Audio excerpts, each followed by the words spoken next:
Hello students, welcome back to my YouTube channel. मैं शीतल शाहू और आज मैं प्रेजेंट हूँ बिल्कुल एक फ्रेश टॉपिक के साथ। और हमारा आज का टॉपिक है डेप्रिशिएशन।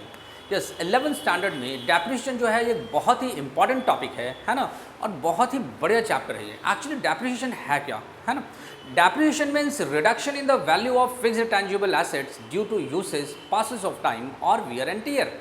इट मीन्स जो भी फिक्स्ड एसेट्स को, जो भी फिक्स्ड टेंजिबल एसेट्स को हम बिजनेस में यूज़ करते हैं, है ना, हमने बिजनेस में अगर उसे यूज़ किया तो उसकी वैल्यू जो है वो डेप्रिशिएट होती है। और अकाउंटिंग स्टैंडर्ड 6 के अकॉर्डिंग हर बिजनेस एंटिटी को डेप्रिशिएशन चार्ज करना कंपलसरी होता है। ठीक है, तो आइए फटाफट हम पहले डेप्रिशिएशन का डेफिनेशन को पढ़ते हैं और उसके बाद फिर इससे रिलेटेड जो भी कॉन्सेप्ट्स होंगे उसे हम डिस्कस करेंगे। और हमारा जो डेप्रिशिएशन का डेफिनेशन है वो है depreciation is a reduction in the book value of assets due to its wear and tear or with efflux of time or due to obsolescence or accident।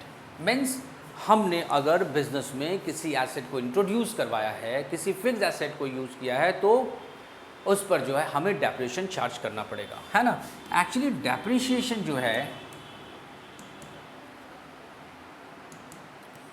वो एक नॉन कैश एक्सपेंस है, कह सकते हैं non cash expense है। Means business जो है किसी आउटसाइडर को डेप्रिशिएशन के लिए कुछ पेमेंट नहीं करती। हमारा ही फिक्स एसेट जो है उसकी वैल्यू डिक्रीज होती है ना। नॉन कैश एक्सपेंस है, कह सकते हैं कि ये एक चार्जेबल एक्सपेंस है। Means chargeable expense means profit हो या लॉस हो कोई फ़र्क नहीं पड़ता, बिजनेस एंटिटी को डेप्रिशिएशन अपने प्रॉफिट एंड लॉस अकाउंट के डेबिट साइड में रिकॉर्ड करना है, डेप्रिशिएशन को चार्ज करना ही पड़ेगा, है ना। Depreciation is a non cash expense and depreciation is a chargeable expense. Okay, actually depreciation की जो जर्नल एंट्री होती है वो क्या है देखते हैं। पहली जर्नल एंट्री होगी इसकी, और depreciation account debit, depreciation account debit to fixed asset account। depreciation account debit to fixed asset account। depreciation expenses increase debit, fixed assets इसकी वैल्यू डिक्रीज हो रही है डेप्रिशिएशन की वजह से, तो फिक्स्ड एसेट डिक्रीज क्रेडिट। इसकी जो दूसरी एंट्री होगी वो होगी profit and loss account debit, profit and loss account debit to depreciation account, profit and loss account debit to depreciation account. ये हो गई इसकी दूसरी एंट्री। आप फटाफट लिखते जाओगे, हम आगे बढ़ते हैं इसके बाद। इसके बाद जो है when provision for depreciation account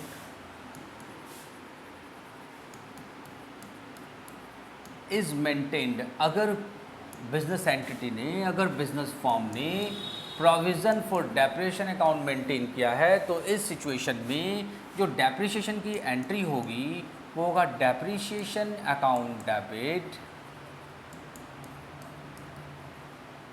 to provision for depreciation account.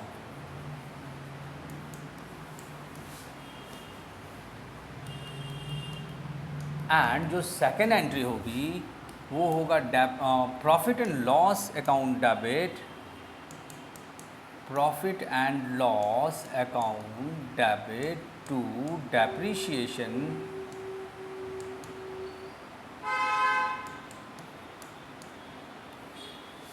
Account.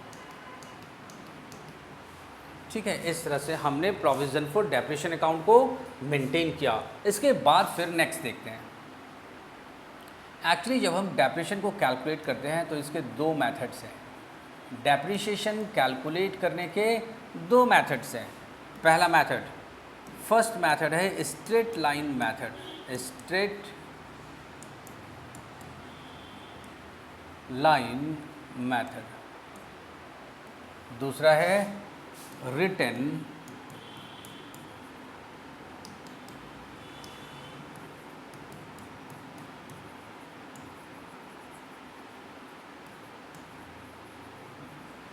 Down value method, written down value method, ठीक है। स्ट्रेट लाइन मेथड को एक और नाम है fixed instalment method, straight line method कह लो या फिर फिक्स्ड इंस्टॉलमेंट मेथड कह लो, बात एक ही है। और रिटन डाउन वैल्यू मेथड के भी नाम है, इसे कहते हैं हम डिमिनिशिंग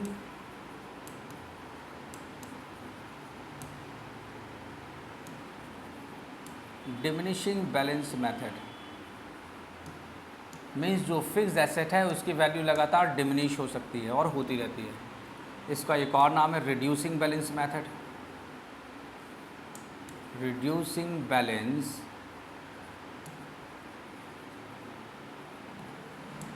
मेथड और रेसिजुअल वैल्यू मेथड, सब एक ही का नाम है रिटन डाउन वैल्यू मेथड का, रेसिजुअल वैल्यू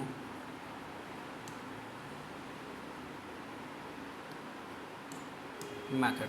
तो ये मेथड्स ऑफ डेप्रिसिएशन है। हम जो डेप्रिसिएशन डिस्कस करेंगे सबसे पहले स्ट्रेट लाइन मेथड को, ठीक है।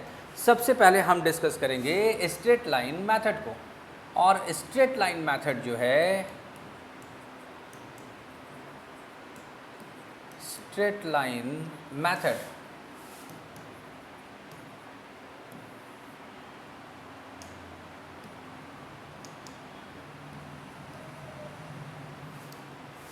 इसका जो डेप्रिसिएशन का फॉर्मूला होता है, depreciation is equal to original cost minus scrap value upon estimated life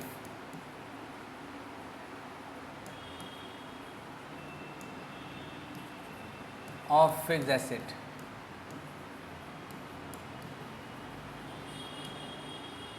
ये हो गया डेप्रिसिएशन का formula. Estimated life of fixed asset क्या है? दरअसल कोई भी फिक्स्ड एसेट को अगर हम बिजनेस में इंट्रोड्यूस करते हैं, है ना, कोई भी फिक्स्ड एसेट को अगर हम बिजनेस में इंट्रोड्यूस करते हैं तो उसका एक एस्टिमेटेड लाइफ होता है ना, और वही है estimated life of fixed asset. इसे हम economic life of fixed asset कह सकते हैं, useful life of fixed asset कह सकते हैं, ठीक है।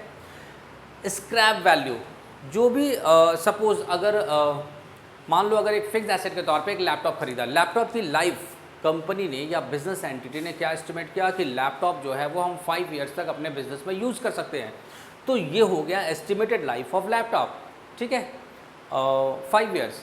इसके बाद फिर स्क्रैप वैल्यू, जैसे एस्टिमेटेड लाइफ फिनिश होने के बाद मान लो एक लैपटॉप हमने परचेज़ किया और उस लैपटॉप को हमने 5 ईयर्स तक यूज़ किया, तो आफ्टर 5 ईयर्स उसकी कुछ रिकवरी वैल्यू होगी, है ना। अगर हम उसे मार्केट में सेल करेंगे तो कुछ तो मिलेगा हमें, तो जो मिलेगा 5 ईयर्स के बाद उसे हमने आज ही एस्टिमेट किया कि in future after estimated life of laptop जो स्क्रैप वैल्यू होगा, जो रिकवरी वैल्यू होगी, सपोज वो 5000 है, तो ये हो गया स्क्रैप वैल्यू, है ना। And original cost, purchasing price, original cost means what, purchasing price,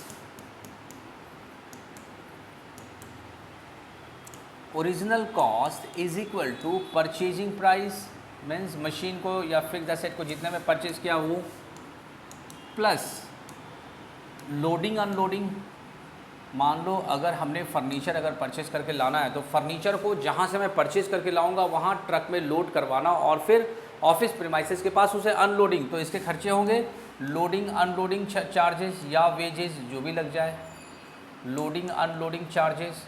इसके अलावा installation charges, installation charges, install भी करना पड़ता है, इंस्टॉलेशन चार्जेस, और एक है फ्रेट मतलब किराया, जहाँ से भी हम लेकर आएंगे बिजनेस प्रीमाइसेस के पास फर्नीचर को या किसी दूसरे फिक्स्ड एसेट को, तो उसके लिए हमें फ्रेट पे करना होगा। ये हो गया हमारा ओरिजिनल कॉस्ट, ठीक है। Original cost is equal to purchase price plus loading और unloading charges plus installation charges plus freight, ठीक है।